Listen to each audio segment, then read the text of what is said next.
difficile. Vous êtes à côté d'une croix qui vient d'être bénie par le père Raymond Hébert de Tingerin. Oui. La genèse de cette croix. La genèse de cette croix, comment elle est née? Cette croix est née suite à l'amitié entre ma famille, du côté de ma mère, Banville, la famille de Banville, et la famille de Vaux, qui sont donc issus de cette région ici, dans le Bocage, dans l'Orne. Et Dominique de Vaux a fait un recensement de tous les calvaires du Bocage.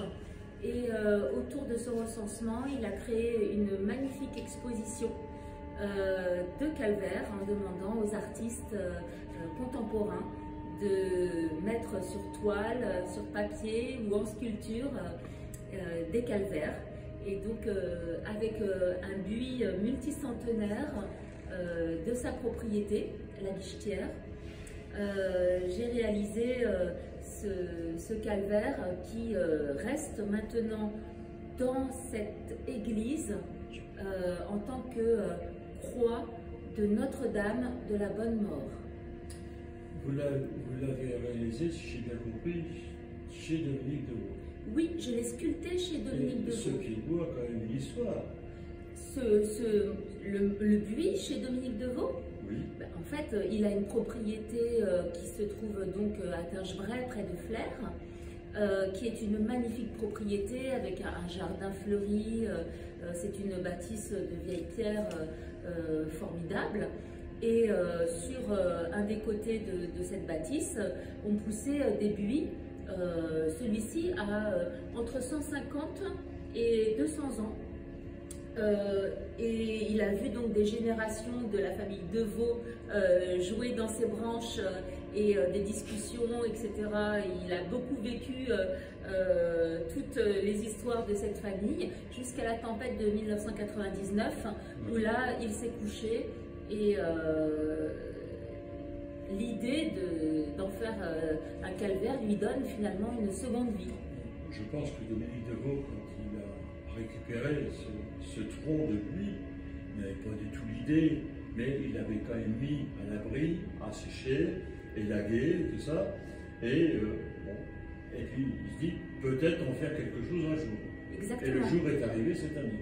Oui, tout à fait, pour faire un de ses projets. Et ça, c'est absolument formidable, car ça lui rend hommage justement au fait d'avoir conservé ce bois, car le buis est une essence de bois précieux. C'est un bois, une fibre très serrée, très très belle. Elle est parfois utilisée pour faire des pièces d'échecs, les pièces blanches, et en noir, ça peut être les pièces d'ébène. Et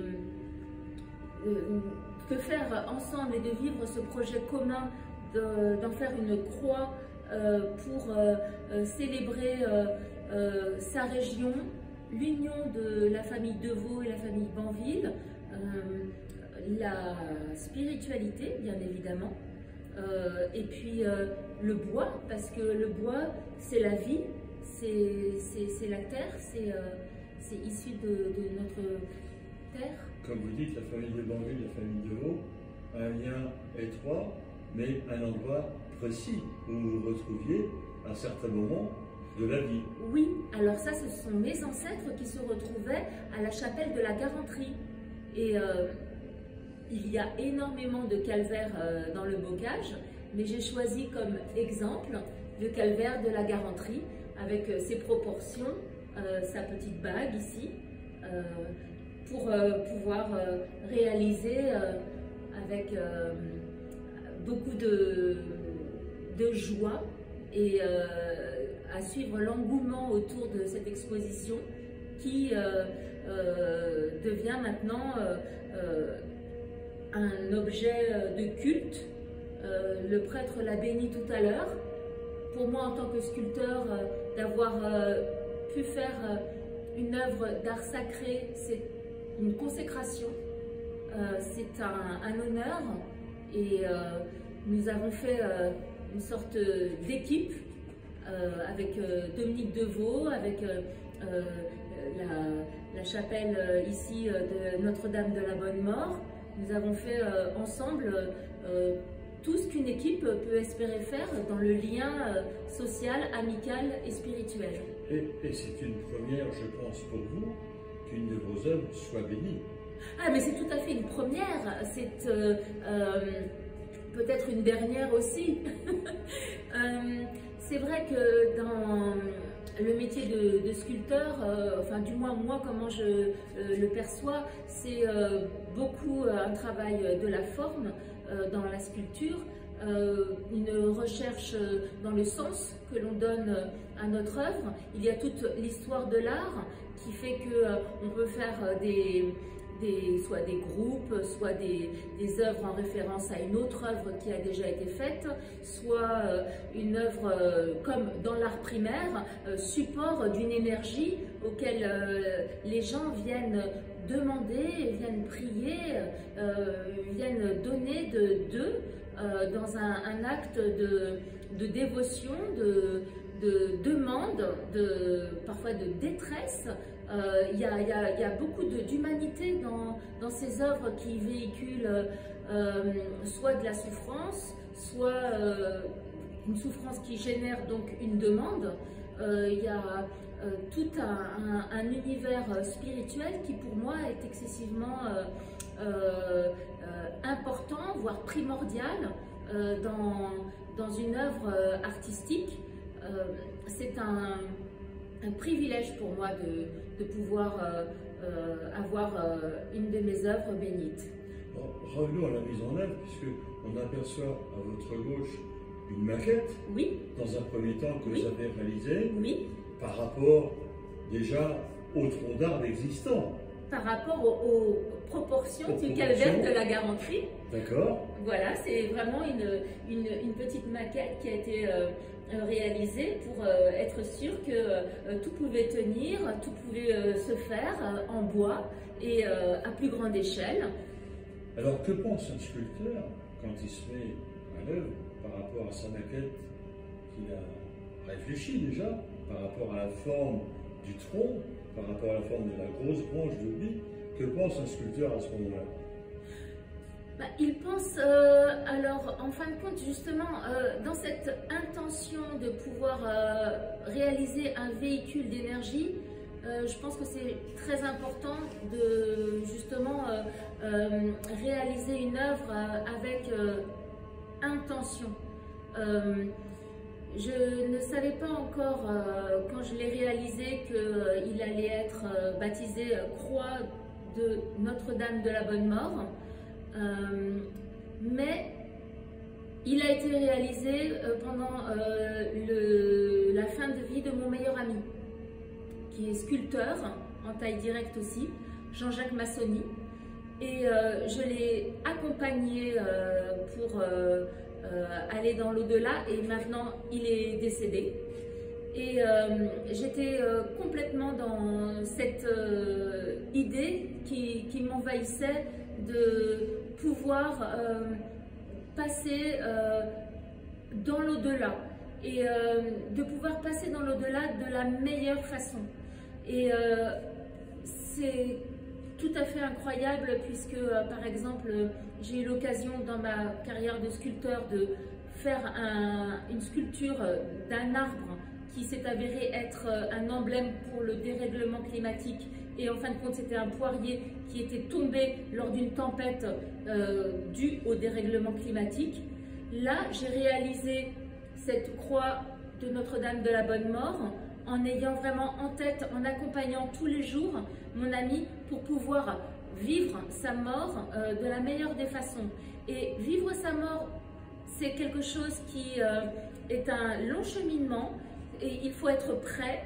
Il faut être capable de réfléchir, de penser, d'évaluer et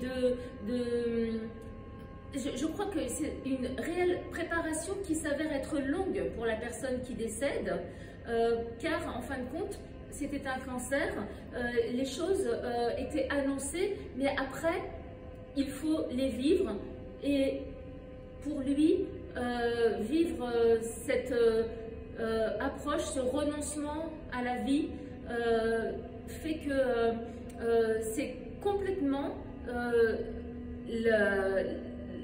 l'intention que j'ai mise quand j'ai sculpté cette croix, puisque lui devait être présent aussi par une de ses peintures, mais qu'il n'a pas eu le temps de terminer, donc il n'est pas présent dans notre exposition aujourd'hui. J'imagine que ça a été un moment intense d'émotion quand vous avez travaillé pour réaliser ce croix. Oui, c'est toujours un moment intense car c'est vraiment une sorte d'énergie qui est transmise par le geste. Et le fait d'avoir plus de 20 ans d'expérience dans la technique me permet d'avoir cette intention de ne pas faire attention à la position de mes outils ou la force que je vais déployer. D'ailleurs, la force que je déploie généralement est presque automatique. C'est comme une sorte de transe qui se passe quand je sculpte ou quand un artiste est en pleine évolution et quand il crée, il y a une sorte d'énergie qui se déploie malgré un quotidien comme celui de tout le monde et une sorte de créativité, d'intensité, un déploiement qui va de lui-même et qui se rapproche extrêmement de la spiritualité. Revenons quand même à votre travail de sculpteur. Si j'ai bien compris, vous travaillez dans le fil du bois. Oui. Donc, le fil du bois sur du buis, oui. C'est peut-être pas aussi évident que ça. Non, ce n'est pas facile car le buis est un bois très dur et très dense. Et aussi, pour réaliser cette croix, j'ai dû faire un travail à la gouge, à fil, c'est-à-dire en parallèle du fil. Normalement, on doit trancher pour coucher le fil et éviter que tout s'arrache.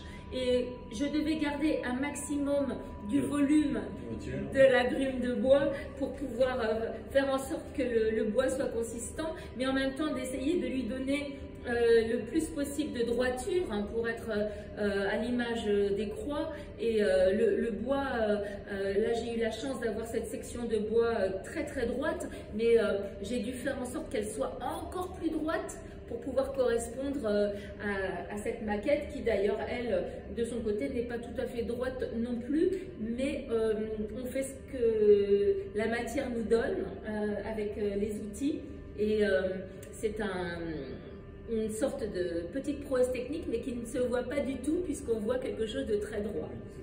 Justement, votre quête de la matière brute, oui. C'est vous qui cherchez? On vous présente des souches, on vous présente des morceaux de bois. Comment ça se passe? Alors les personnes qui me présentent des morceaux de bois, généralement sont vraiment heureuses de pouvoir leur accorder une de seconde vie. Ce sont des arbres qu'ils ont chéris, qui leur ont donné des fruits ou qu'ils avaient dans leur jardin. Et, alors, par rapport au travail de sculpteur, il faut que le bois soit quand même bien sec. Sinon, il peut fissurer à des endroits imprévus. Donc, je regarde un petit peu quelle est l'essence du bois. C'est vrai que de mon côté, je privilégie vraiment les essences précieuses comme le buis, l'ébène ou bien les arbres fruitiers qui présentent des cernes, des couleurs, des choses qui sont vraiment ravissantes à faire ressortir quand on est sculpteur. Une jolie veine, une jolie couleur, parce que c'est ça mon travail, c'est de faire ressortir la beauté du bois avant tout. Un artiste, pour moi, c'est aussi, et pour moi, avant tout, la beauté. Je dis pour moi parce que chaque artiste a ses propres désirs et ses propres règles en fait. Pour moi, la beauté est très importante. Et vous restez dans la couleur naturelle du bois qui va se patiner au fur et à mesure du temps. Ah oui, oui, oui. Là, elle va devenir de couleur caramel. Ça sera très très beau. Mais pas dans si longtemps que ça. Allez, on va dire dans 3-4 ans, elle sera d'une toute autre couleur qui lui donnera plus de densité. On reviendra la voir. Bien sûr, il faut. Merci beaucoup, Jean-Louis.